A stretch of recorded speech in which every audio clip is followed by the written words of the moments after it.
الرجيم بسم الله الرحمن الرحيم يا أيها الذين آمنوا كتب عليكم الصيام كما كتب على الذين من قبلكم لعلكم تتقون صدق الله العظيم بسم الله الرحمن الرحيم رب اشرح لي صدري ويسر لي أمري واحلل عقدة من لساني يفقهوا قولي بسم الله الرحمن الرحيم درود شریف پڑھ لیجیے اللهم صل على محمد وعلى آل محمد كما صليت على إبراهيم وعلى آل إبراهيم إنك حميد مجيد اللهم بارك على محمد وعلى آل محمد كما باركت على إبراهيم وعلى آل إبراهيم إنك حميد مجيد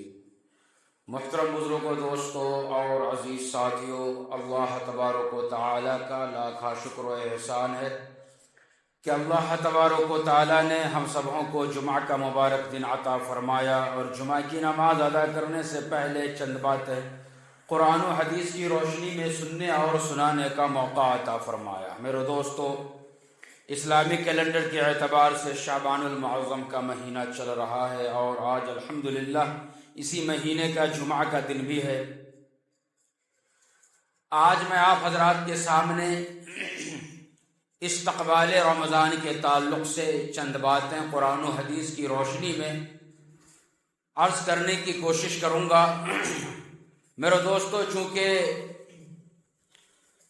رمضان المبارک کا مہینہ بہت ہی قریب ہے، اللہ تبارک و تعالی ہم سبوں کی عمر کو وہاں تک پہنچائے اور رمضان المبارک کا مہینہ صحیح طور پہ ہم سبوں کو عطا فرمائے، تو مناسب یہ ہے کہ رمضان کے آنے سے پہلے وہ باتیں آپ کے سامنے رکھ دی جائیں جو باتیں نبی کریم صلی اللہ علیہ وسلم رمضان کے آنے سے پہلے صحابہ کرام کو بتلایا کرتے تھے، تاکہ ہم اور آپ بھی صحابہ کرام کے طرح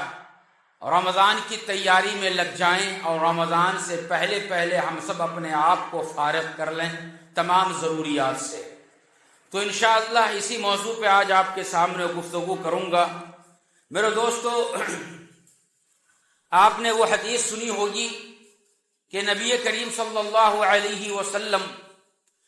جب رجب کا چاند دیکھتے تو چاند دیکھنے کے بعد دعا پڑھا کرتے تھے، اللہم بارک لنا فی رجب و شعبان وبلغنا رمضان۔ اس دعا کے اندر نبی کریم صلی اللہ علیہ وسلم نے یہ دعا کی ہے کہ اے اللہ ہمارے لیے رجب اور شعبان میں برکتیں نازل فرما اور ہماری عمر کو رمضان تک پہنچا دے۔ میرے دوستو، 2 مہینہ پہلے نبی کریم صلی اللہ علیہ وسلم اپنی عمر میں برکت کی دعا اللہ تبارک و تعالیٰ سے کر رہے ہیں کہ اے اللہ میری عمر کو رمضان تک پہنچا دے۔ میرے دوستو، آخر اس کی وجہ کیا تھی کہ 2 مہینہ پہلے اللہ کے نبی صلی اللہ علیہ وسلم عمر میں برکت کی دعا کر رہے ہیں؟ چونکہ نبی کریم صلی اللہ علیہ وسلم کی نظروں نے رمضان میں اترنے والی برکتوں کو اور رحمتوں کو اپنی مبارک آنکھوں سے دیکھ رکھا تھا۔ ہماری اور آپ کی آنکھ کے اندر وہ طاقت نہیں ہے کہ ان برکتوں کو ہم دیکھ سکیں اور محسوس کر سکیں، لیکن جس دن بھی ہمیں اور آپ کو وہ برکتوں کا احساس ہوگا، ہم اور آپ بھی محسوس کرنے لگ جائیں گے تو یہ تمنا کریں گے کہ اے کاش پورا سال ہی رمضان ہوتا۔ شہر حیدرآباد کے اندر جب نظاموں کی حکومت تھی تو اس میں ایک میر محبوب علی خان صاحب نواب صاحب تھے۔ ان کی یہ عادت تھی کہ رات میں کبھی کبھی وہ گشت کیا کرتے تھے۔ اس زمانے میں ایک سواری ہوتی جس کو جھٹکا کہا جاتا تھا، سامنے ایک گھوڑا اور گھوڑے کو اس کے اوپر بیٹھنے کی چیزیں جو ہے لاد دی جاتی، 2 سے 3 آدمی اس کو اوپر بیٹھا کرتا تھا۔ چنانچہ نواب میر علی صاحب رات میں گشت کرنے کے لیے نکلے نوابی دور کا جو پوشاک ہوتا ہے، نوابوں کا شیروانی، ٹوپی، عوامہ، اس کے اوپر یہ تمام چیزیں پہن کر کے اچھے طور پہ نکلے، لیکن انہوں نے ایک چالاکی کی کہ اپنے چہرے کو اس نے ڈھک لیا کہ کوئی بھی آدمی سامنے سے دیکھ کر کے پہچانے نہیں کہ یہ نواب صاحب ہے۔ الغرض رات میں ایک جھٹکے والے کی سواری پہ بیٹھا، جھٹکے کے اوپر، اور بیٹھنے کے ساتھ ہی گفتگو شروع کر دی۔ تو جھٹکے والے سے نواب صاحب پوچھے کہ بھائی آج کل شہر میں کن چیزوں کے اوپر گفتگو چل رہی ہے، کس چیز کا زیادہ چرچا ہے؟ تو جھٹکے کے مالک نے یہ کہا کہ آج کل تو یہی چل رہا ہے کہ سرکار نے اپنے گھر میں کسی غیر محرم عورت کو رکھ رکھا ہے، اسی کے اوپر پورے شہر میں چرچا چل رہا ہے۔ الغرض بات ہوتی رہی، کافی دیر تک گفتگو ہوئی حالات حاضرہ کے اوپر۔ تقریباً 1 گھنٹے کے بعد نواب صاحب نے کہا جھٹکے کے مالک سے، بھائی مجھے بیڑی پینی ہے، تمہارے پاس اگر ماچس ہو تو جلا کر کے دو۔ تو کہا کہ ہاں ٹھیک ہے، ہمارے پاس ماچس ہے۔ جھٹ سے جھٹکے کا مالک اپنے جیب سے ماچس نکالا اور یوں اس طریقہ پر اسے جلایا، اور نواب صاحب کے منہ کے قریب جب لے کر کے گیا تو ان کا ہاتھ کانپنے لگا، منہ سے جھاگ نکلنے لگا، ڈر کے مارے۔ کیوں ڈرا؟ اس لیے کہ بھائی وہ پہلے نواب صاحب کے چہرے کو وہ نہیں دیکھا تھا، پہچانا نہیں تھا۔ اب جب ماچس کی تلی کی روشنی میں نواب صاحب کا چہرہ جب اسے پہچان میں آ گیا تو اب اس کے دل میں ڈر اور خوف پیدا ہو گیا، پہچان لیا۔ جبکہ نواب صاحب اس سے پہلے بھی شیروانی اور کپڑے کے اندر تھے، کرتے کے اندر تھے، لیکن وہ اس سے پہلے پہچانا نہیں تھا۔ اب جب وہ پہچان لیا تو ایسی صورت میں اس کی حالت غیر ہونے لگی اور گھبرا گیا۔ ٹھیک میرے دوستو اسی طریقہ پر رمضان مبارک کا مہینہ تقریباً 1450 سال سے مسلمانوں کے درمیان، ان کے محلوں میں، ان کے شہروں میں آتا ہے اور چلا جاتا ہے۔ ہم اور آپ انہیں پہچاننے کی کوشش ہی نہیں کرتے۔ جس طریقہ پر جھٹکے کا مالک نواب صاحب کو پہچاننے کے بعد خوف زدہ ہو گیا اور پہچاننے کے بعد ان کی حالت غیر ہو گئی، تبدیل ہو گئی، اسی طریقہ پر ہم اور آپ اور آنے والا مسلمان بھی اگر رمضان کی کیفیت کو، ان کی حالت کو صحیح طور پہ پہچان لے تو ایسی صورت میں انشاءاللہ رمضان کے اندر بھی ہماری حالت چینج ہوگی اور رمضان کے بعد بھی مسلمان کی حالت انشاءاللہ چینج رہے گی۔ اس رمضان کی برکت کو نبی کریم صلی اللہ علیہ وسلم نے پہچانا تھا۔ جب آپ نے پہچانا، ان کی برکت کو دیکھا، تو بس دیکھنے کے بعد ہی 2 مہینہ پہلے سے آپ یہ دعا کر رہے ہیں اللہ تبارک و تعالیٰ سے کہ یا اللہ میری عمر کو رمضان تک پہنچا دے۔ اگر ہم اور آپ اور آنے والا مسلمان قیامت تک اگر رمضان کی اس کیفیت کو سمجھ لے، اس برکت کو اگر وہ سمجھ لے کہ رمضان میں کیا کیا برکتوں کا نزول ہوتا ہے، تو ایسی صورت میں انشاءاللہ مسلمان پہچاننے والا کبھی غفلت کی زندگی کم سے کم رمضان میں تو وہ ہرگز نہیں گزارے گا۔ تو رمضان کو ہمیں اور آپ کو پہچاننے کی ضرورت ہے۔ تو میرے دوستو، اب چونکہ رمضان کی آمد ہے تو ہم مسلمانوں کو چاہیے کہ ہم رمضان کا استقبال صحیح طور پر کریں۔ رمضان کوئی انسان نہیں ہے کہ وہ مہمان کے طور پہ ہمارے پاس آیا تو ہم اس کا استقبال پھولوں کے ذریعے سے کریں گے، پھول کا گلدستہ دیں گے، ان کو ہم سلام کریں گے، گلے سے لگائیں گے، اور ان کے لیے بہترین صوفہ اور کرسی ہم نے لگا رکھے ہیں، انہیں ہم بیٹھائیں گے۔ یہ کوئی انسان نہیں ہے، انسان کے استقبال کرنے کا یہ طریقہ ہے۔ لیکن میرے دوستو، جو رمضان اللہ تبارک و تعالی ہم سبوں کو انشاءاللہ چند دنوں میں عطا فرمانے والا ہے، اس رمضان کا استقبال یہ ہے کہ جو مصروفیت رمضان سے پہلے ہماری اور آپ کی زندگی میں ہے، ہم رمضان کے آنے سے پہلے اس مصروفیت میں سے کچھ وقت قیمتی ہم رمضان کے لیے نکالیں۔ یہ کیا بات ہوئی کہ رمضان سے پہلے بھی ہم نے اپنے آپ کو مصروف کر رکھا تھا، کاموں کے اندر مکمل طور پہ ہم بیزی تھے کہ نمازوں کا وقت صحیح طور پہ نہیں ملا یا پھر دوسری عبادتوں کا صحیح طور پہ وقت نہیں ملا کرتا تھا. اب جب رمضان آ رہا ہے اور اللہ نے ہمیں اور آپ کو وہاں تک پہنچا دیا ہے تو پھر ہم اسی طریقہ پر غیر رمضان کی طرح ہم رمضان کے اندر بھی اپنے دن اور اوقات کو گزار رہے ہیں. تو یہ میرے دوستو رمضان کا استقبال ہرگز نہیں ہے. استقبال میں سے سب سے پہلے آپ کو یہ کرنا ہے کہ آپ اپنا ایک ٹائم ٹیبل بنائیں. ہر وہ کام جن کو آپ ایک مہینہ کے لیے مؤخر کر سکتے ہیں، اسے چھوڑ سکتے ہیں، آپ ان کاموں کی فہرست بنا لیجئے کہ یہ کام جو میں روزانہ کرتا ہوں، دنیا کا یہ کام میں ایک مہینہ کے لیے اگر انہیں موقوف کر دوں تو ایسی صورت میں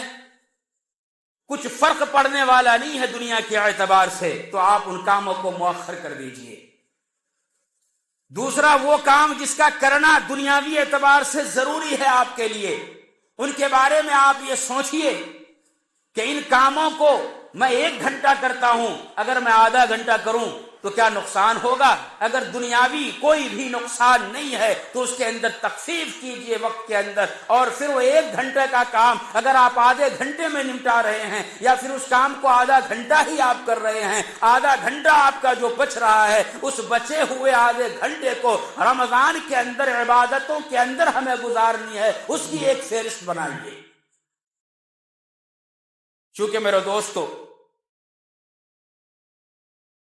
اور رمضان کے احترام میں سے، استقبال میں سے ایک چیز یہ بھی ہے کہ آپ نے اور ہم نے انشاءاللہ مکمل پورے رمضان میں روزہ رکھنا ہے. یہ بھی آپ ارادہ اور تہیہ کیجئے، چونکہ کئی لوگ ایسے ہوتے ہیں جو الحمدللہ صحت مند ہوتے ہیں لیکن ماں باپ یہ کہتے ہیں کہ میرا بیٹا اگر روزہ رکھ لیا تو وہ کمزور ہو جائے گا. بڑا ہی عجیب مسئلہ ہے میرے دوستو. کچھ والدین تو ایسے ہوتے ہیں کہ ان کی اولاد ابھی روزہ ان کے اوپر فرض نہیں ہوا ہے اور روزہ برداشت کرنے کے قابل بھی نہیں ہے، لیکن پھر بھی زبردستی اپنے اولاد سے روزہ رکھواتے ہیں کہ نہیں تمہیں روزہ رکھنا ہے، روزہ رکھائی ہمیں رکھنی ہے اور لوگوں کو دعوت دینی ہے. لیکن کچھ والدین ایسے بھی ہیں جن کی اولاد الحمدللہ روزہ کو برداشت کرنے کے قابل ہے، صحت مند بھی ہیں، لیکن وہ اپنے بچوں کو روزہ رکھنے سے منع کرتے ہیں کہ نہیں بھائی تم روزہ رکھیں گے تو تم کمزور ہو جائیں گے. اور اسی کمزوری کا بہانہ بنا کر کے جب یہ بچہ اور بڑا ہوتا ہے اور مرد جب ہو جاتا ہے تو چونکہ عادت ہوتی ہے بچپن میں روزہ نہ رکھنے کی، تو پھر یہ بڑا ہو کر کے بھی روزہ نہیں رکھتا ہے. کہتا ہے کہ بھائی مجھے سردی ہے، زکام ہے، کھانسی ہے، بخار ہے، معمولی اگر کچھ طبیعت خراب ہے اسے بہانہ بنا لیا جاتا ہے اور پھر وہ روزہ نہیں رکھتے. یاد رکھیے نبی کریم صلی اللہ علیہ وسلم نے ارشاد فرمایا جس کسی نے بھی رمضان کا ایک روزہ چھوڑ دیا، اب وہ پوری زندگی بھی روزہ رکھتا رہے تو پھر بھی رمضان کے ایک روزے کا بدل وہ حاصل نہیں کر سکتا، ہرگز نہیں کر سکتا. رمضان کے روزے کے اندر اللہ نے وہ برکتیں رکھی ہے کہ پوری زندگی بھی ہے کہ روزے کا بدل وہ رکھتا رہے روزہ پہ روزہ، پھر بھی وہ رمضان کی برکت کو حاصل نہیں کر سکتا. اس لیے میرے نوجوانوں اور تمام مسلمانوں ہمیں یہ چاہیے کہ اللہ نے صحت دی ہے تو ہم اس وقت کو غنیمت سمجھیں اور بیکار کی باتوں میں پھنس کر کے، بیکار چیزوں میں ہم پھنس کر کے روزہ کو قضا ہرگز نہ ہونے دیں. اللہ ہم سبوں کی اس کی توفیق عطا فرمائے. اور اگر جن لوگوں کو شرعی عذر ہے، عورتیں ہیں جنہیں شرعی عذر مہینے میں ہوا کرتا ہے، یا پھر ایسا مرد ہے کہ جو ایسا بیمار ہے کہ اس بیماری میں آنے کے بعد وہ روزہ رکھنے کے قابل نہیں ہے، تو ان لوگوں سے بھی کہا گیا کہ جب آپ اس درمیان میں کھاؤ اور پیو تو ایسی صورت میں روزے داروں کا احترام کرو، ان کا خیال رکھو. آپ چھپ کر کے کھانے کا کام کرو. روزے داروں کے سامنے احتراماً ہمیں چاہیے کہ ہم ان کے سامنے ہرگز وہ کام نہ کریں جس کی وجہ سے روزے دار کو کسی بھی طرح کی کوئی پریشانی ہو. میرے دوستو تاریخ کے اندر ایک بات لکھی گئی ہے، ایک کتاب ہے نزہۃ البساطین، اس کے اندر ایک واقعہ لکھا گیا ہے کہ ایک مجوسی آدمی تھا، کئی ایک بچے ان کے پاس تھے. رمضان المبارک کا جب مہینہ آیا تو ایسی صورت میں اپنے بچوں کو وصیت کی، نصیحت کی کہ میرے بچے، رمضان کا مہینہ آ رہا ہے، اس مہینے میں تم جب مسلمان کی بستی کی طرف گزرو تو ایسی صورت میں تم کھلے عام علل اعلان کھانا پینا نہیں، چونکہ وہ سارے مسلمان روزے سے ہوں گے۔ اس نے سختی کے ساتھ اپنے بچوں کو منع فرمایا۔ لیکن ایک دفعہ رمضان کے مہینے میں ان کا ایک بچہ، ان کا ایک لڑکا مسلمانوں کی بستی میں دن کے اوقات میں دکان کے پاس کھاتا ہوا پکڑا گیا۔ باپ کی نظر پڑ گئی، اسی وقت میں اس کا باپ مجوسی تھا، ایک اللہ کو ماننے والا نہیں تھا، لیکن اس نے دیکھا کہ میرے بنا کرنے کے باوجود میرا بیٹا یہ گندی حرکت کر رہا ہے، وہیں پہ اسے پکڑا، 2 چانٹے اسے لگایا، گھر میں لے کر کے آیا، اسے ڈانٹا اور غصہ کیا۔ چند دنوں کے بعد اس مجوسی آدمی کا انتقال ہو گیا۔ ایک مسلمان پڑوسی نے اسے خواب میں دیکھا کہ جنت کے اندر جنتی لباس پہن کر کے وہ گھوم رہا ہے۔ وہ مسلمان پڑوسی حیران ہو گیا، پوچھا کہ کیا بات ہے؟ بھائی جنت تو اللہ نے مسلمانوں کے لیے بنایا ہے، تم تو غیر مسلم تھے، ایک اللہ کو نہیں، کئی خداؤں کی عبادت کرتے تھے، اللہ کے اوپر تمہارا اعتقاد و بھروسہ ہرگز نہیں تھا، پھر تم جنت میں جنتی لباس میں کس طریقہ پر آ گئے؟ تو وہ مجوسی آدمی کہتا ہے کہ رمضان کے احترام کی وجہ سے میں نے جو اپنے بچے کو 2 چانٹا مارا تھا، اس کی برکت نے اللہ تبارک و تعالی، ان کی برکت کی وجہ سے اللہ نے مجھے مرنے سے پہلے ایمان کی دولت سے نواز دیا، کہ جب میں نے احترام کیا تو اللہ نے مرنے سے پہلے مجھے کلمہ پڑھنے کی توفیق دے دی اور میرے گناہوں کو نیکیوں میں تبدیل فرما دیا۔ تو میرے محترم بزرگوں دوستوں، ذرا غور کیجئے کہ ایک مجوسی آدمی جب اس نے رمضان کا احترام کیا، روزے دار کا احترام کیا، تو ایسی صورت میں اللہ نے اسے کلمہ پڑھنے کی توفیق دی اور جنت میں داخلے کی اجازت دے دی۔ کیا ہم مسلمان کو یہ زیبا دیتا ہے؟ کیا ہم مسلمانوں کو یہ چاہیے کہ ہم رمضان کا احترام نہ کریں اور رمضان میں روزہ نہ رکھ کر کے علل اعلان کھلے عام چائے کی دکان پہ جا کر کے ہم چائے پئیں، ہوٹلوں میں جا کر کے ہم کھانا کھائیں؟ میرے دوستو، یہ رمضان کی بے احترامی ہے، ہمیں چاہیے کہ ہم ان سے بچیں۔ فرمایا مدنی کریم صلی اللہ علیہ وسلم نے کہ جب آپ معراج کا سفر کر رہے تھے، دوران سفر جب آپ کو عجائبات دکھلائے گئے تو ان میں سے اللہ کے نبی صلی اللہ علیہ وسلم کو ایک یہ دکھلایا گیا کہ ایک آدمی ہے جس کا پیٹ بہت ہی بڑا ہے، وہ اپنے پیٹ کے بوجھ کی وجہ سے وہ اٹھ بھی نہیں پاتا ہے۔ اللہ کے نبی نے پوچھا کہ جبریل امین یہ کون ہے اور کیوں اسے سزا دی جا رہی ہے؟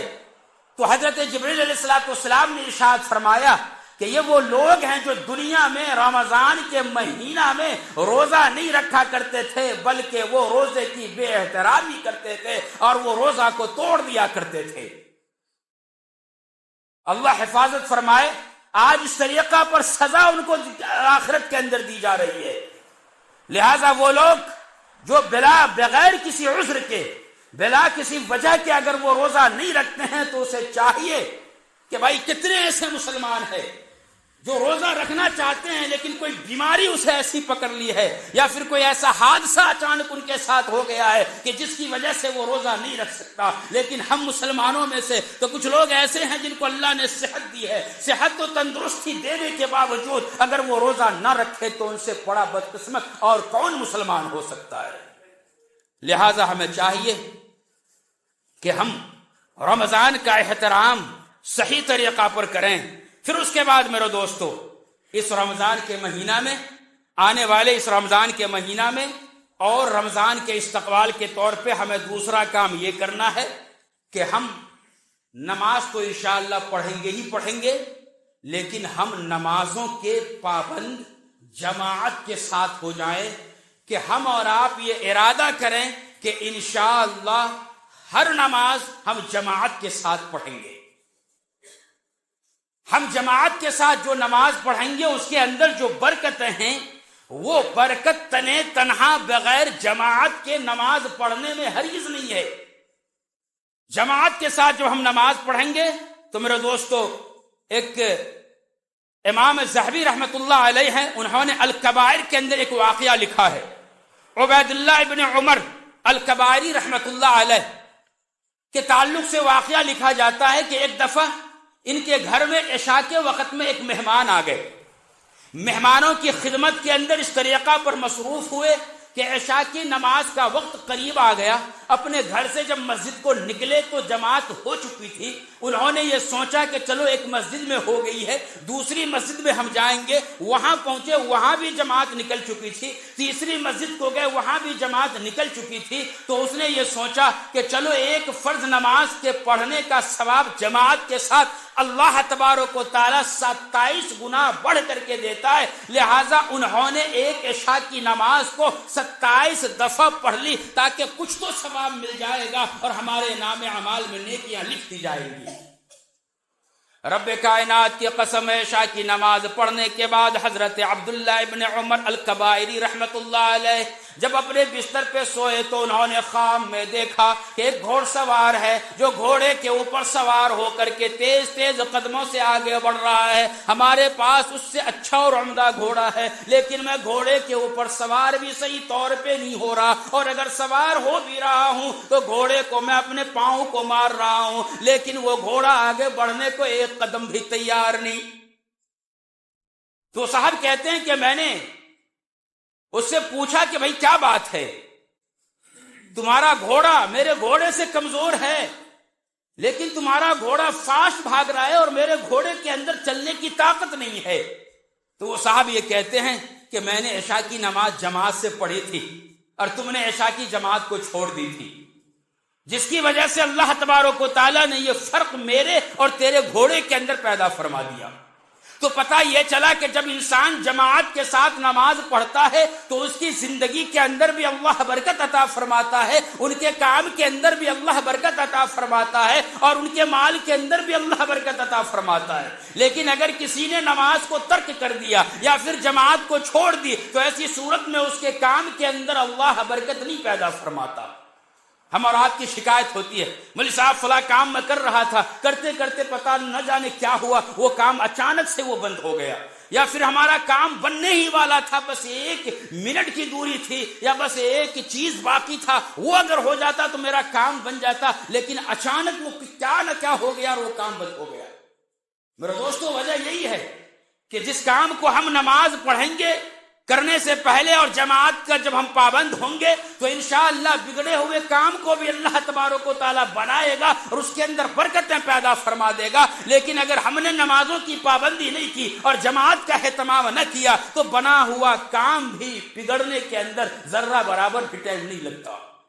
اس لیے جب رمضان المبارک کا مہینہ آئے تو ایسی صورت میں ہمیں چاہیے کہ ہم نمازوں کے پابند ہوں, اور نمازوں کے اندر ہمیں چاہیے کہ ہم جماعت کا اہتمام کریں, تو انشاءاللہ ہمیں ضرور ثواب ملے گا, اور رمضان کا احترام کرنے والوں میں انشاءاللہ ہمیں شامل کر لیا جائے گا. پھر اس کے بعد میرے دوستو ایک اور احترام ہمیں یہ کرنا ہے رمضان کے مہینہ میں کہ ہم قرآن کریم کی تلاوت کثرت سے انشاءاللہ کرنے والے بنیں گے, چونکہ رمضان اور قرآن کا بہت ہی گہرا تعلق ہے. اللہ پاک نے قرآن کریم کے اندر ارشاد فرمایا کہ قرآن کریم وہ مبارک کتاب ہے جس کو اللہ تبارک و تعالیٰ نے شب قدر کے اندر نازل فرمایا ہے. اور شب قدر کے بارے میں آقا صلی اللہ علیہ وسلم نے ارشاد فرمایا کہ شب قدر کو اگر تمہیں تلاش کرنی ہے تو رمضان المبارک کے آخری عشرہ کی طاق راتوں میں تلاش کرو. انا انزلناہ فی لیلۃ القدر, بے شک ہم نے قرآن کریم کو لیلۃ القدر کے اندر نازل فرمایا ہے. نبی کریم صلی اللہ علیہ وسلم قرآن کریم کی تلاوت رمضان کے مہینہ میں یوں کثرت سے کیا کرتے تھے. اور صلحائے کرام کا تو پوچھیے مت, ہمارے صلحائے کرام بزرگان دین اللہ کے ولی قرآن کریم کو رمضان کریم کے اندر اس طریقہ پر تلاوت کرتے تھے کہ ایک ایک اللہ کے ولی پورے رمضان کے اندر 60 قرآن کریم مکمل طور پہ وہ تلاوت کر لیا کرتے تھے. چنانچہ میرے دوستو حافظ ابن حجر عسقلانی رحمت اللہ علیہ نے امام بخاری رحمت اللہ علیہ کے تعلق سے بیان فرمایا ہے. انہوں نے لکھا ہے کہ حضرت امام بخاری رحمت اللہ علیہ سحری کے وقت سے لے کر کے, سحری کرنے کے بعد سے لے کر کے مغرب کے وقت تک روزانہ ایک قرآن کریم مکمل طور پہ تلاوت کر لیا کرتے تھے. یوں پورے رمضان میں 30 قرآن کریم کی تلاوت کیا کرتے تھے. ان کے علاوہ تہجد کے اندر جو قرآن کریم پڑھتے تھے وہ پورے ایک قرآن کریم کی تلاوت، پورے رمضان میں قرآن کریم کی مکمل تلاوت کیا کرتے تھے. پھر اس کے بعد تراویح کے اندر روزانہ 20 آیت کی تلاوت کرتے. اس حساب سے جب حساب لگاتا تو مکمل رمضان کے اندر پورا ایک قرآن کریم کی تلاوت تراویح کے اندر وہ کر لیا کرتے تھے. اسی طریقہ پر حضرت امام شافعی علیہ رحمہ کے تعلق سے لکھا جاتا ہے کہ یہ رمضان مبارک کے اندر 60 قرآن کریم کی تلاوت کیا کرتے تھے. تو میرے دوستو یہ ان کا قرآن کریم کی تلاوت کرنے کا انداز تھا کہ وقت کے اندر اللہ نے برکت عطا فرما دی تھی اور قرآن کریم کی یوں تلاوت کیا کرتے تھے. آج ہم مسلمانوں کا حال یہ ہے کہ آج ہمارا حال اس طریقہ پر بگڑ گیا ہے کہ رمضان مبارک کا مہینہ آتا ہے اور چلا جاتا ہے، ایک قرآن کریم کی تلاوت بھی ہم رمضان میں نہیں کر پاتے ہیں. یہ افسوس کی بات ہے میرے دوستو. اس لیے قرآن کی تلاوت کے تعلق سے ہمیں چاہیے کہ اپنا وقت متعین کریں کہ ہر نماز سے پہلے ہمیں قرآن کریم کی تلاوت کرنی ہے، ایک پارے کی تلاوت کرنی ہے. میرے دوستو اگر ہم ہر نماز سے پہلے ایک پارے کی تلاوت اگر نہیں کر سکتے ہیں تو کم سے کم ہمیں تو اتنا ضرور کرنا ہے کہ پورے دن اور 24 گھنٹے کے اندر ہمیں ایک پارے کی تلاوت کم سے کم کرنی ہے. تو اس طریقہ پر پورے رمضان میں انشاءاللہ ایک قرآن کریم کی تلاوت تو ہو ہی جائے گی. لیکن آج اگر اللہ نے 45 سال عمر دے دی، 50 سال کے ہم ہو گئے، ان سے اگر پوچھا جائے بھائی کتنے پوری زندگی میں قرآن کریم پڑھے تو 40-45 بھی قرآن کریم کی تلاوت نہیں ہوئی ہوگی. اللہ نے ہمیں موقع دیا ہے تو ہمیں چاہیے کہ ہم قرآن کی تلاوت کرنے والے بنیں اور زیادہ سے زیادہ ہم قرآن پڑھیں.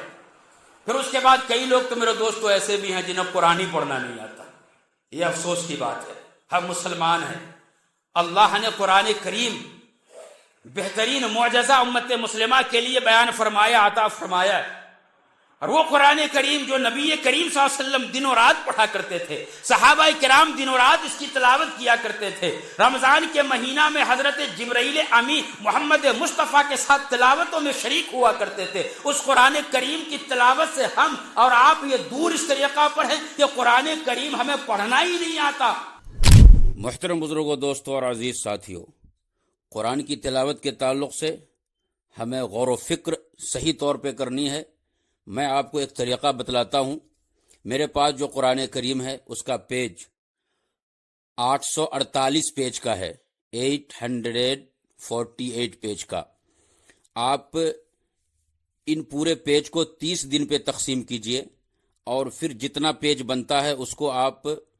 5 نمازوں کے اوپر تقسیم کر دیجئے تو تقریباً 5 سے 6 پیج. ہر نماز سے پہلے یا بعد میں اگر آپ 5 سے 6 پیج پڑھیں گے تو ایسی صورت میں انشاءاللہ پورے رمضان کے اندر آپ ایک قرآن کریم کی تلاوت بآسانی کر سکتے ہیں. تو آپ جو بھی قرآن کریم کی تلاوت کر رہے ہیں اس کا پورا پیج آپ کاؤنٹ کر لیجئے. اسی حساب سے 5 نمازوں کے اوپر اور کس طریقہ پر کتنا پیج ہوگا وہ اندازے سے آپ حساب کر کے لگا لیجئے. انشاءاللہ آپ کو بہت فائدہ ہوگا اور ایک قرآن کریم کی تلاوت تو یوں ہی ہو جائے گی. اور رمضان کے مہینہ میں آپ کو چاہیے کہ آپ نفل کی کثرت کریں. نفل نمازوں میں جیسے ہو گیا اوابین کی نماز ہو گئی، چاشت کی نماز ہو گئی، مغرب کے بعد آپ سنت کے بعد نوافل کی کثرت کر لیجئے. پھر اس کے بعد تہجد کی نماز کے لیے ضرور اٹھیے. سحری کے لیے تو ہمیں اٹھنا ہی ہے انشاءاللہ، لیکن اگر آپ سحری کے وقت میں جو ٹائم پہ آپ اٹھتے ہیں اس سے پہلے آدھا گھنٹہ پون گھنٹہ پہلے اگر آپ اٹھ جائیں گے تو انشاءاللہ تہجد کی نماز آپ بآسانی پڑھ سکتے ہیں. تہجد کے وقت میں جب آپ نماز پڑھ کر کے اللہ سے دعا کریں گے تو اللہ تبارک و تعالی آپ کی دعا کو ضرور قبول کرے گا. آپ اس کے اندر ذرا اگر غور و فکر کریں گے تو انشاءاللہ آپ کو تھوڑی سی محنت اور فکر کرنی ہے اور باقاعدہ اللہ تبارک و تعالیٰ آپ کی زندگی میں اس کے لیے آسانیاں پیدا فرما دے گا. اگر غور و فکر کریں اور کوشش کریں گے تو اللہ آپ کی مدد ضرور کرے گا. اور اسی سلسلے میں آگے اور یہ بات بیان کرنی ہے کہ رمضان کے مہینہ میں صدقات کی کثرت کیجیے. جو اللہ تبارک و تعالیٰ نے آپ کو مال دیا ہے، صاحب نصاب ہے، تو زکوٰۃ تو انشاءاللہ نکالنی ہے. زکوٰۃ کے مسائل اور کن کے اوپر زکوٰۃ واجب ہے اس کا بھی انشاءاللہ میں ایک ویڈیو الگ سے بناؤں گا. اور آپ حضرات کے سامنے پیش کروں گا، لیکن صدقات آپ اپنے مال میں سے کچھ پیسہ غریبوں کے اندر تقسیم کیا کیجئے۔ نماز کے بعد ہر مسجد کے اندر کچھ نہ کچھ فقراء حضرات آ جاتے ہیں، آپ انہیں بھی دے سکتے ہیں، یا پھر اپنے رشتہ داروں میں سے جن کو آپ جانتے ہیں کہ یہ بیچارہ مستحق ہیں، آپ ان تک اس مال کو پہنچائیے۔ اور پھر اس کے علاوہ جو مسجد کے اندر خدمت گزار ہوتے ہیں، امام و مؤذن اور خطیب، یہ بھی مستحق ہوتے ہیں، آپ انہیں بھی ان چیزوں میں سے، ان مالوں میں سے آپ دے سکتے ہیں۔ یہاں پہ صدقے کی جب بات آئی تو مجھے ایک چیز یاد آ گئی کہ نبی کریم صلی اللہ علیہ وسلم کے زمانے میں اور پھر خلفائے راشدین، اس کے علاوہ صلحاء جو تھے اور ہمارے بزرگان دین تھے، وہ رمضان کے آنے سے پہلے ان تمام چیزوں سے فارغ ہو جایا کرتے تھے، یعنی شعبان کے مہینہ کے اندر ہی وہ رمضان کی شاپنگ کر لیتے تھے، کھانے پینے کی چیز ہیں وہ خرید لیا کرتے تھے، عید کی تیاری کے لیے اپنے بیوی بچوں کے لیے اور خود کے لیے جو کپڑے جوتے چپل یہ تمام چیزیں ہوا کرتی ہیں، وہ تمام چیزیں رمضان سے پہلے ہی خرید لیتے تھے تاکہ رمضان کے اندر وقت ہمارا ان چیزوں کے اندر برباد نہ ہو اور وہ وقت عبادت کے اندر ہم لگا سکیں۔ چونکہ آج کل اکثر و بیشتر دیکھنے میں یہ آتا ہے میرے دوستو کہ رمضان کا جو آخر عشرہ ہوتا ہے، جس میں اللہ کی رحمت موسلا دھار بارش کی طرح برس رہی ہوتی ہے، ہم اسی زمانے اور اسی موسم میں ہمیں تو چاہیے یہ تھا کہ ہم اس کے اندر زیادہ سے زیادہ عبادت کرتے، لیکن ہم عبادت کو چھوڑ کر کے شاپنگ کے لیے ہم نکل جاتے ہیں اور اس میں ہماری نمازیں بھی قضا ہو جاتی ہیں۔ بسا اوقات دھوپ اور گرمی زیادہ ہو تو ہم روزہ بھی نہیں رکھ پاتے ہیں اور اس طریقہ پر روزہ ہمارا مس ہو جاتا ہے۔ لہٰذا ہمیں چاہیے کہ ہم ان تمام چیزوں کی شاپنگ اگر رمضان سے پہلے شعبان کے مہینہ میں ہی کر لیں تو بہت ہی بہتر ہوگا، تاکہ ہم عبادت ان آخری عشرے کے اندر صحیح طور پہ رمضان میں کر سکیں، کسی بھی طرح کا کوئی ڈسٹرب نہ ہو۔ بلکہ علماء کرام میں سے جو اللہ کے ولی ہیں ان تماموں کو دیکھا گیا، اور صحابہ کرام جو مالدار تھے، جن کے اوپر اللہ نے زکوٰۃ فرض قرار دی تھی، جو صاحب نصاب تھے، وہ لوگ تو زکوٰۃ بھی رمضان سے پہلے ہی نکال دیا کرتے تھے۔ تو میرا بھی مشورہ یہ ہے کہ ہمیں چاہیے کہ ہم رمضان سے پہلے زکوٰۃ کا حساب کر کے رکھ لیں اور مال بھی اس کے اندر سے ہم نکال کر کے رکھ لیں، اور رمضان کا مہینہ جوں ہی آئے تو سب سے پہلا کام ہم یہ کریں کہ جو مستحقین ہیں ہم وہاں تک زکوٰۃ کے مال کو پہنچا دیں، اور جب پہنچائیں گے تو اب اس کے بعد زکوٰۃ کا حساب کرنے میں جو رمضان کے مہینے میں ہمارا وقت لگا کرتا تھا وہ وقت ہمارا بچ جائے گا، اور جب وقت بچے گا تو ان وقت کو ہم اللہ کی عبادت میں، ذکر و اذکار میں، قرآن کی تلاوت میں لگائیں گے تو انشاءاللہ بہت ہی زیادہ فائدہ ہوگا۔ اس طرح سے ہم رمضان گزاریں گے تو انشاءاللہ ہمارے لیے بہت ہی منافع کا یہ سودا ہوگا۔ اس کے بعد ہم چلتے پھرتے اٹھتے بیٹھتے رمضان کے مہینہ میں ہم اللہ کا ذکر کرتے رہیں، سبحان اللہ، الحمدللہ، اللہ اکبر۔ میرے دوستو ہم یہ بھی کر سکتے ہیں،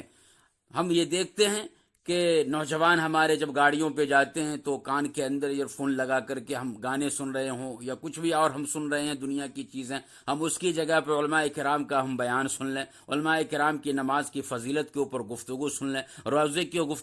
کی فضیلت کے اوپر ہم گفتگو سن لیں، قرآن کریم کی ہم آیت کو سن لیں، تو سننے کا کام اگر ہم اس حساب سے کرتے ہیں تو انشاءاللہ ثواب ہمیں ملے گا۔ لیکن میرے دوستو اگر ہم کچھ دوسرا چیز ہم سن رہے ہیں تو ایسی صورت میں ہمیں چاہیے کہ ہم ان سے بچیں۔ ایک صاحب سے میری گفتگو ہوئی، ہم نے اس سے کہا کہ بھائی روزہ کس طریقہ پر تمہارا چل رہا ہے؟ تو کہتا ہے کہ بس سیدھا سادہ، یعنی کہ سادہ روزہ ہمارا چل رہا ہے۔ میں نے پوچھا بھائی سادہ کا مطلب کیا ہے؟ تو کہا کہ بس سحری کرتے ہیں اور افطار کر لیتے ہیں، باقی بیچ کے اندر تو نہ نماز پڑھنے کا صحیح سے موقع ملتا ہے اور نہ ذکر و اذکار کا موقع ملتا ہے اور نہ تلاوت کا موقع ملتا ہے۔ تو میرے بھائی روزہ کو آپ اتنا سادہ بھی مت بنائیے کہ ہم صرف سحری اور افطار کریں اور باقی عبادت کچھ بھی نہ کریں، تو بھوکا رہنے سے پھر کیا فائدہ ہوگا؟ ہمیں چاہیے کہ جب اللہ نے ہمیں صحت دی ہے اور ہمارے پاس وقت بھی ہے تو ہم ان تمام چیزوں کو اللہ کے ذکر کے اندر ہم لگائیں تو انشاءاللہ بہت ہی فائدہ ہوگا۔ پھر اس کے علاوہ میرے دوستو ہمیں چاہیے کہ ہم گناہوں سے بچنے کا بھی اہتمام کریں، کہ رمضان سے پہلے ہماری نگاہوں سے گناہ ہوا کرتا تھا، لیکن رمضان روزہ کی حالت میں ہمیں چاہیے کہ اپنے نگاہوں کی حفاظت کریں، اپنے ہاتھ پاؤں کی حفاظت کریں، اپنے دل و دماغ کی حفاظت کریں، اور جب سوچیں تو ہم اچھا سوچیں، گناہوں کے بارے میں ہم ہرگز نہ سوچیں۔ اگر بار بار اس طرح کا خیال گناہوں کا آتا ہے تو پھر ہم اللہ تبارک و تعالیٰ سے دعا کریں کہ اللہ تبارک و تعالیٰ سے ہم دعا کریں کہ یا اللہ ہمارے ذہنوں سے گناہوں کے ان تمام بیکار کی باتوں کو نکال دے، اچھے خیالات ہمارے دلوں کے اندر پیدا کر دے۔ تو گناہوں سے بچنے کا بھی انشاءاللہ ہم سبوں کو اہتمام کرنا، اللہ ہم سبوں کو توفیق عطا فرمائے۔ پھر اس کے بعد ہم دعا کی کثرت کریں۔ یہ تمام عبادتیں کرنے کے بعد ہمیں چاہیے کہ ہم دعا بھی کریں۔ بعض لوگ دعا نہیں کرتے ہیں، بس عبادت کر لی اور اٹھ کر کے چل دیے۔ میرے بھائی، یہ دعا جو عبادت کا مغز ہیں، ہمیں مانگنا اللہ تبارک و تعالیٰ سے ہے۔ ہم مانگیں اللہ تبارک و تعالیٰ سے، دعا کریں گے تو اللہ ہماری دعا کو رمضان میں قبول فرمائے گا۔ اور خاص طور پہ افطار کے وقت میں، تہجد کے بعد، نماز پڑھنے کے بعد ہم دعا کریں، ایسے وقات میں اللہ دعا کو قبول فرماتا ہے۔ یوں تو رمضان کے پورے مہینے کے اندر اللہ تبارک و تعالیٰ ہر اپنے بندے کی دعا کو قبول فرماتا ہے، لیکن افطار کا وقت ایک ایسا وقت ہے جس میں اللہ تبارک و تعالیٰ فرشتے کو متعین کرتا ہے۔ نبی کریم صلی اللہ علیہ وسلم نے ارشاد فرمایا کہ اللہ کے نبی کا ارشاد گرامی ہے کہ افطار کے وقت میں جب بندہ افطار کرنے کے لیے دسترخوان کے ارد گرد بیٹھتا ہے اور جب وہ دعا کرتا ہے تو اللہ فرشتوں کو حکم دیتا ہے کہ فرشتوں اپنی عبادت کو ترک کر دو، چھوڑ دو، اور ہمارا یہ بندہ جو دعا کر رہا ہے اس کی دعا کے اوپر آمین کہو۔ بھلا بتلائیے، ہم جیسا گنہگار اگر دعا کر رہا ہو، اس دعا کے اوپر فرشتہ پاک مخلوق اگر اس دعا کے اوپر آمین کہہ رہا ہوں جبکہ اللہ کے حکم سے وہ کہہ رہا ہے، تو کیا اللہ اس کی آمین کو قبول نہیں فرمائے گا؟ ضرور اس کی آمین کو قبول فرمائے گا۔ لہٰذا ہمیں چاہیے کہ ہم افطار کے وقت میں دعاؤں کا اہتمام کریں، اور دعا کے اوپر جب ہم اہتمام کریں گے دعاؤں کا، فرشتے دعا کے اوپر آمین کہیں گے تو انشاءاللہ ہماری دعا کو اللہ ضرور قبول فرمائے گا۔ تو میرے دوستو، اس دفعہ کا رمضان ہم اس انداز سے اگر گزار لیں گے تو انشاءاللہ رمضان کی پوری برکتیں اللہ تبارک و تعالیٰ اپنے فضل و کرم سے ہم سبوں کو عطا فرما دے گا۔ اللہ ہم سبوں کو کہنے اور سننے سے زیادہ عمل کی توفیق عطا فرمائے، آمین۔